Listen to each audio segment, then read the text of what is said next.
Hi, this is Diana Betts, and this is journal entry number 5. And this journal entry is about the one area on my coaching plan that I've identified as an area I want to grow in. And the one area that I think and feel that I need more support in, I guess, is standard number 7, micropolitical leadership. And something that I've noticed so far in my school, it's in my role, I'm fairly new returning to the school. I worked at the school 2 years, 7 years ago, from 2008 to 2010. And I worked in the school for 2 years then as a classroom teacher. And I moved away and I've come back now. I came back in February as the media coordinator.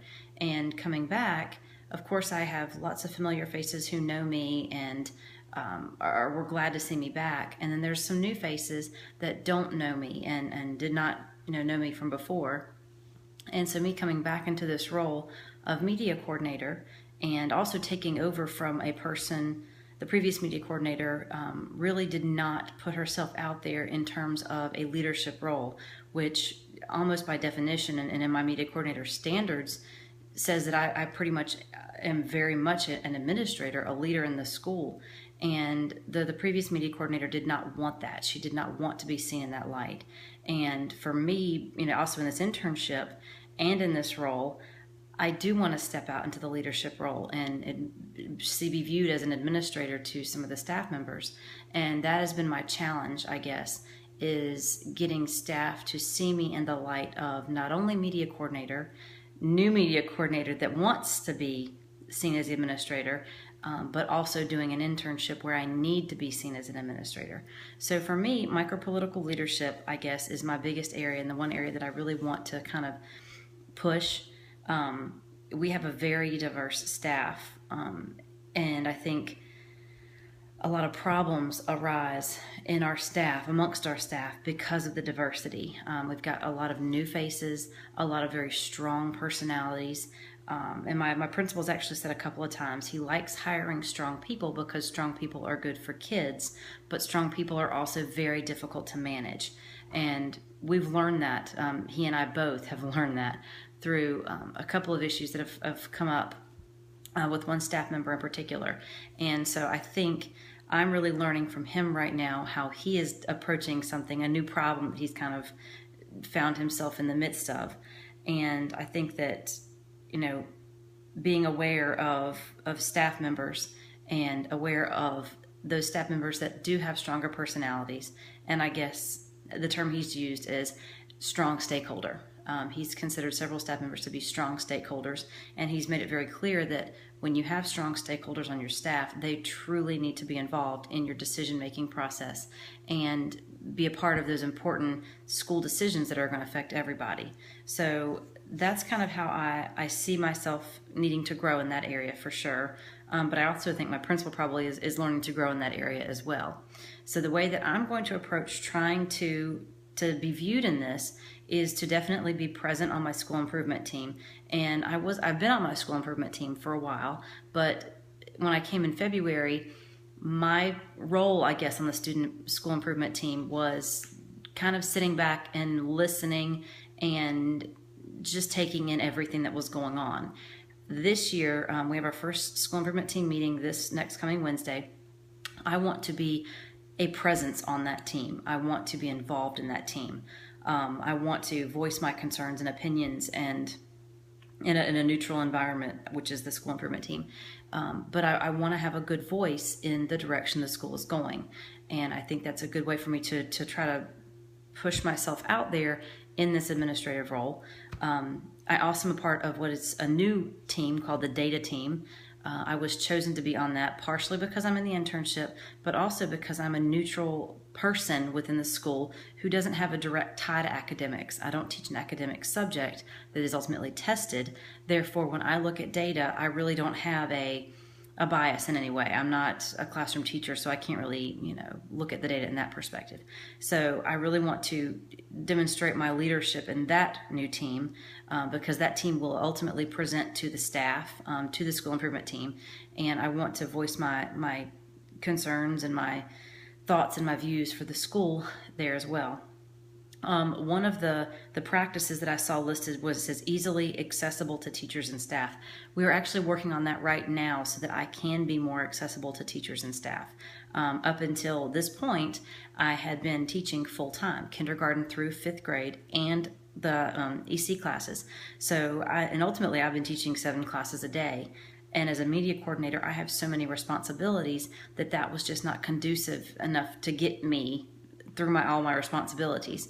So we're working on some different things with our schedule, and I feel like I will be more accessible to teachers and staff, more visible in the school. For instance, this past Friday, we had a 2-hour early release day. As soon as we got word that there was a 2-hour release, I did not have any more classes beyond that. The class that was with me actually stopped and said we need to go back to our room to get ready for lunch and prepare for the rest of the day. So I had about 2 hours left in my day, and I immediately headed to the office to see how I could be used and how I could help, because I knew that parents would be calling. I knew that we would have to be making phone calls to parents, and there would be a lot of visitors coming in to pick up kids early. So I stationed myself in the office and made myself available and visible to staff and parents and anyone else who needed help. So that was one way that I was trying to focus on micropolitical leadership, was just being accessible in that time of need. Another thing that I really know I need to work on, demonstrating sensitivity to personal needs of staff. This kind of goes along with what Principal was saying about having some very strong personalities. I actually have a conversation planned with him this week where I want to talk to him about his reasoning behind how he approaches those stronger personalities.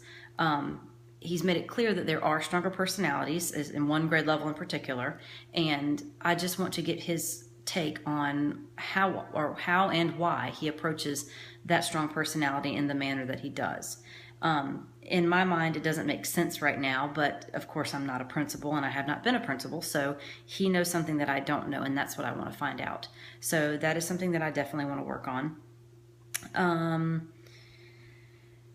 Awareness of hidden and potentially discordant issues in the school. Again, that this is definitely the area that I'm really focused on right now. And I know Dr. Sterrett mentioned in the last seminar that we need to be focused on all the standards.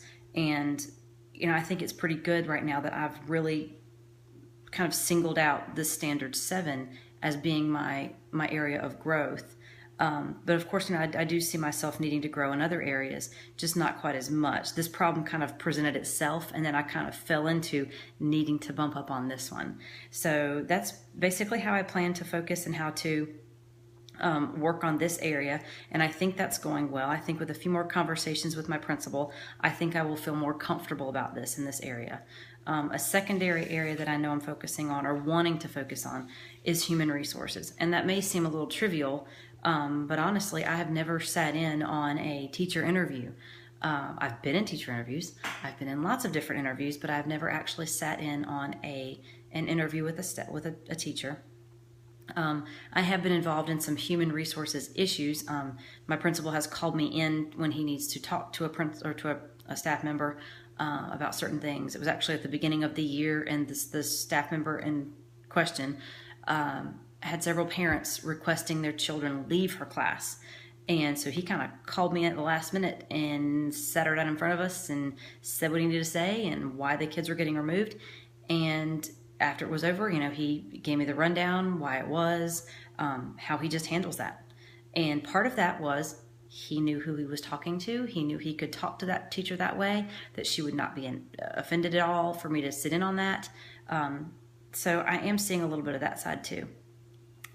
So yes, human resources is my secondary issue that I'm learning to grow in. But overall, I really do feel as though I'm getting a wide range of exposure to these standards. And I know, as Mr. Buchanan mentioned in our meeting this past week, he said our school is very transparent, and I really am finding that it is. He is very transparent. He includes me in a lot of conversations. So when I'm putting down hours on my timesheets, I'm not necessarily a lot of doing, it's a lot of being present for with exposure, I guess, which is still good. And I'm still getting a lot of exposure and learning processes going on. So ultimately that is it. And I am looking forward to the next couple of weeks and the conversations that I'm going to continue to have. And I'm going to go finish my coaching plan. Thanks.